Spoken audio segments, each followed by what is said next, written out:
Welcome to my channel. I'm Scott, and in this video I am going to walk you through the process of valuing Halliburton stock by analyzing their financial statements and dissecting their financial ratios so we can determine if it's a buy or a sell. Halliburton is one of the world's largest providers of products and services to the energy industry, with operations in more than 70 countries. It offers an extensive array of products and services to upstream oil and gas customers worldwide through 14 product service lines. The first is artificial lift, cementing, completion tools, Multi-Chem, pipeline and process services, production enhancement, product solutions, Baroid, drill bits and services, landmark software and services, Sperry Drilling, testing and Subsea, Wireline Perforating, and last is consulting and project management. It has the first fully electric fracturing site. Fracturing or fracking is the process of drilling down into the earth and releasing a high pressure water mixture into the rock to release the gas inside. Dick Cheney was CEO of this company from 1995 to 2000. The same Dick Cheney that served as Vice President of the U.S. under George W. Bush from 2001 to 2009. During Cheney's time in office, Halliburton received many contracts from the U.S. government. The company has headquarters in Dubai and Houston, Texas. It was founded in 1919. It trades on the New York Stock Exchange, Mexican Bolsa, Deutsche Börse, Xetra, Vienna, EuroTLX, Swiss, Santiago, Sao Paulo, Buenos Aires, and London Stock Exchange. Let's get started with the model. This is a large cap company, 22 billion market cap. They're trading at $25 a share and they have 895 million shares outstanding. Let's look at the financials. The way you value a company is you estimate the free cash flows into the future and then you discount those numbers back to today's value. That's what we're doing in this video. And free cash flow is cash flow from operations minus capital expenditures. They have pretty consistent free cash flow each year, around 1.1 billion. It was lowest in 2019 at 900 million. Net income is the profit or loss on the income statement. It's revenue minus expenses. And that's positive in 2018 and the trailing 12 months. A big negative in 19 and 20 due to large write-offs. Revenue is a sales for the company, and that was high in 18 and 19. Then it got cut in half in 2020 due to lower oil prices. The revenue is still low in the trailing 12 months, which is surprising because oil prices are rising. This is the income statement. The top line is the revenue, the sales. Here's a breakdown of their 2020 revenue. 7.8 billion from completion and production, 6.6 billion from drilling and evaluation, and 5.7 billion of their revenue is in North America. So more of their revenue is international. They have 1.7 billion in Latin America, 2.8 billion from Europe, Africa, and Commonwealth of Independent States, 4.2 billion in Middle East and Asia. So it's nice when you invest in a company that sells all around the world. Not only does it give you a larger customer base, you can also focus on countries that are doing well. If a certain country is in a recession, you're able to pivot and sell to other countries as well. If you're only in one country and that country is struggling, then that stock will struggle. Below revenue is the cost of revenue. These are the expenses directly related to generating the revenue. Revenue minus cost of revenue gives you your gross profit, and that was 3 billion in 2018 down to 1.8 billion. Below that is their operating expenses, then below that is their operating income, which also fell a lot from 2.7 billion to 1.4 billion, but it is coming back up in the trailing 12 months at 1.6 billion. So even with lower revenue when compared to 2020, they have higher operating income, so they're becoming more efficient.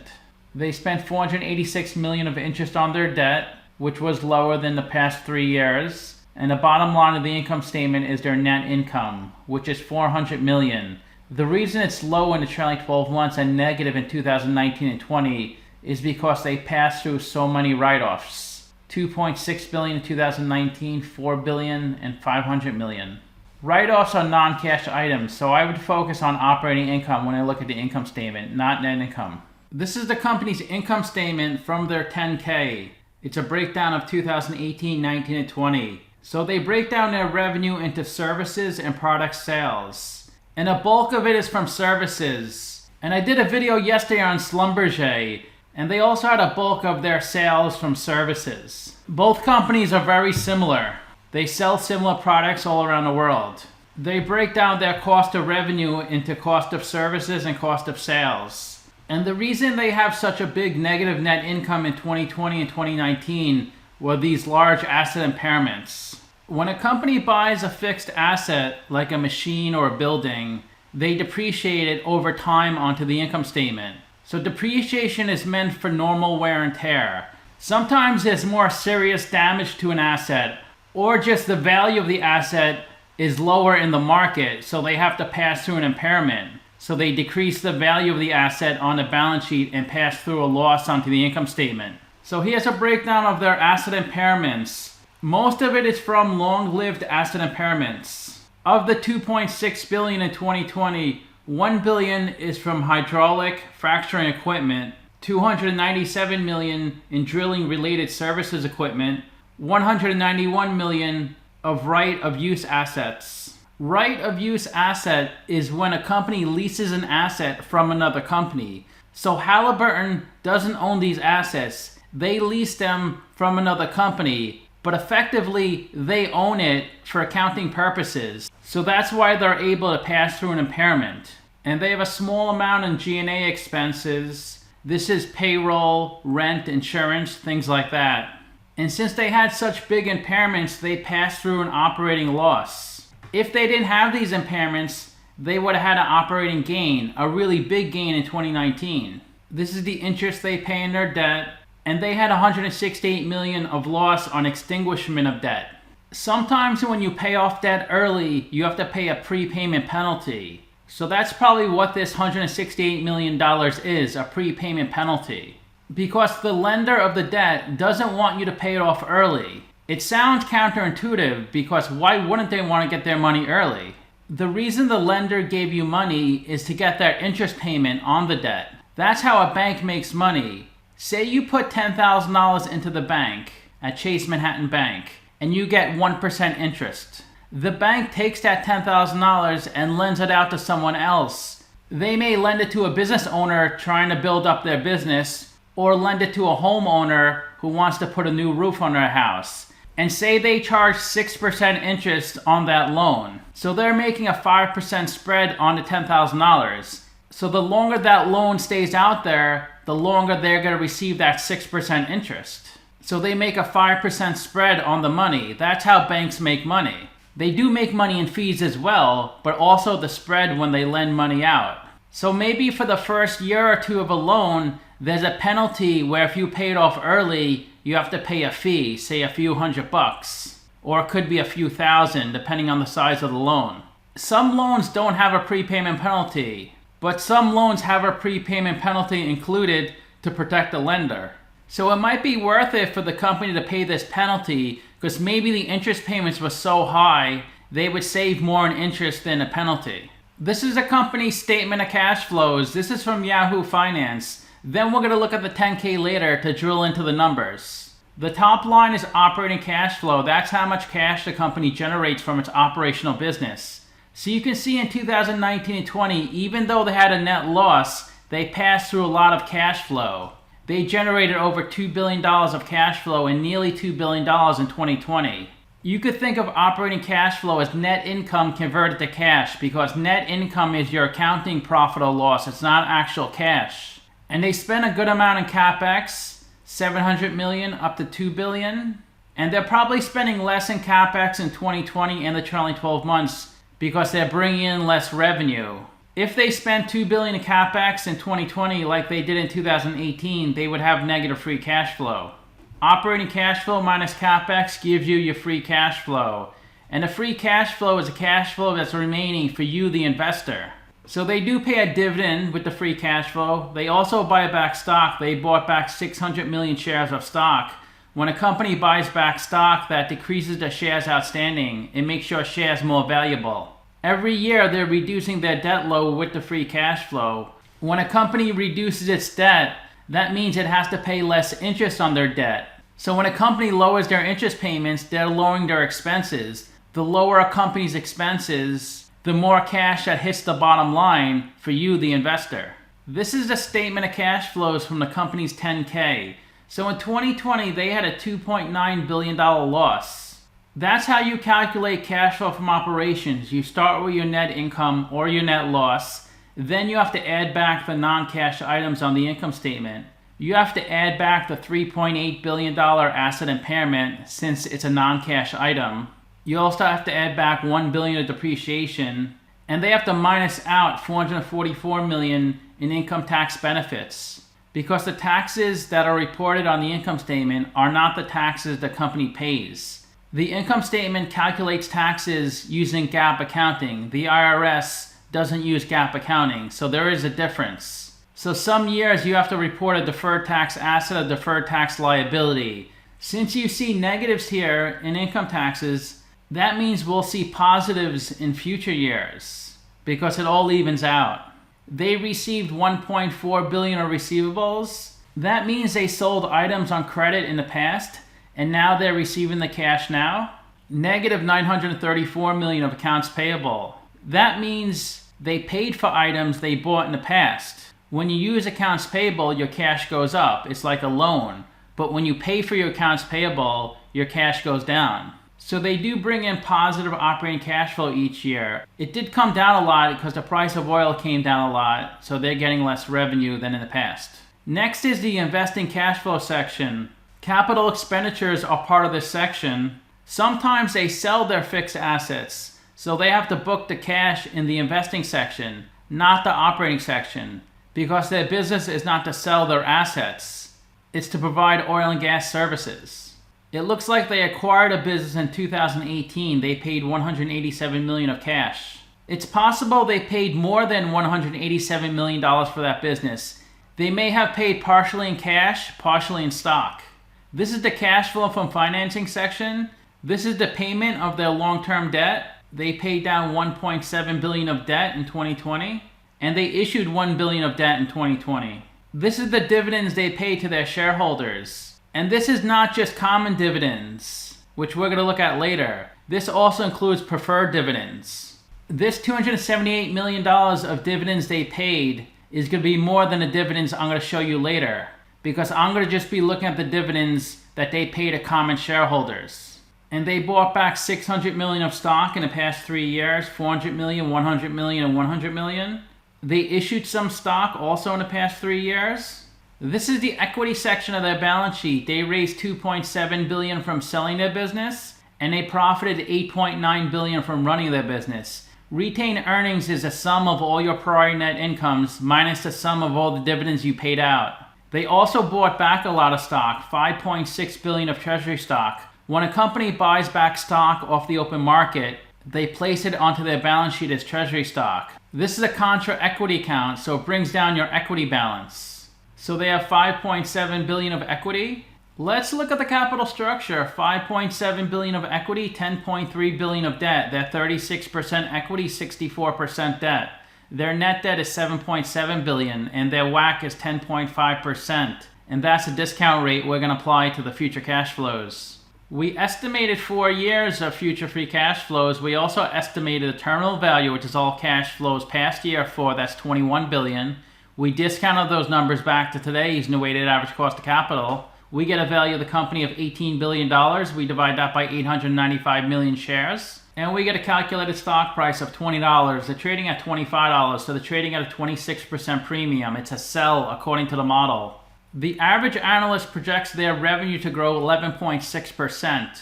I grew their revenue 11.6% for the next 2 years. Then 25% for the 2 years after that, because I think their revenue will start growing a lot. I think by 2023, they should match their 2019 revenue. So that's how I got their future revenue estimates. To get their future free cash flow, I needed to see what percent of their revenue they convert to free cash flow. So I summed up these 4 free cash flow numbers divided by these 4 revenue numbers. That comes out to 5.8%, so I multiplied their revenue by 5.8%. That's how I got their future free cash flows. Even though my model says the stock is overvalued, doesn't mean I wouldn't buy the stock. This company is so important to the energy industry, and they've been around a really long time, and they provide products and services not many companies can do. So for a long-term hold, I don't think you can go wrong. Simply, Wall Street values the stock at $40. 11 analysts priced this stock. The low was 18, the high was 38, the average is 30. This is where the stock has been trading the last 2 years. So the stock really crashed when oil crashed. When oil became negative, all oil stocks hit their all-time lows. That would have been a great time to buy it because it's come up a lot since then. Also, the price of oil has also come up a lot. They were paying an 18-cent dividend. They cut that to 5 cents to conserve cash. So their dividend yield is only 73 basis points, which is 40% of their net income, 14% of their free cash flow. So they can definitely afford this dividend payment. They're likely to increase it this year or next. Their industry pays a 1.9% dividend, so they're lower than their industry. Analysts are forecasting the company to raise its dividend to 0.9%. This is a really volatile stock. It has a beta of 2.77, so the stock moves almost 3 times the market. It's gone up 72% in the past 52 weeks, while the S&P is up 32%. The 52-week low was 14, the high was 27, and the stock is trading above its 50-day and 200-day moving average. 9 million shares are traded each day on this stock. Of the 895 million shares outstanding, 891 million are on float, 79% are held by institutions, and 2% of the shares are shorted. Their employee count has been cut in half since 2015 from 80,000 to 40,000. They may be laying off a lot of people to conserve cash, but when you see the employee count decreasing, that's usually not a good sign when investing in a company. If you put $10,000 into this company 10 years ago and reinvested the dividends, you'd have $7,400 today. You can see how volatile this stock is. It moves a lot. This would be a good stock to play options on. The more volatile a stock is, the wider the spread and the more money you can make on options. In the past few months, there hasn't been any insider buying, just one sell for 45,000 shares. The biggest shareholder is Vanguard at 11%, then BlackRock, Capital Research, State Street, an investment fund owns 4.3%. Let's look at their financial ratios. They have a high PE of 55, PE a stock price of earnings per share. When a company has a high PE, investors feel there's going to be great growth in the future. Let's see if that's true. They have a good price to sales of 1.6, a decent price to book of 3.9. Their return on invested capital is 8.2%. I prefer this number be greater than the WACC, but you should track this over time. Maybe in a year or two it could be lower, but in the long term, a company would go out of business if its ROIC was below its WACC. They can cover their interest payments 3 times. Their ROE is similar to the market median at 7%. They have a high current ratio and quick ratio. They have $2.6 billion of cash on their balance sheet, $3.5 billion of receivables, and $2.4 billion of inventory.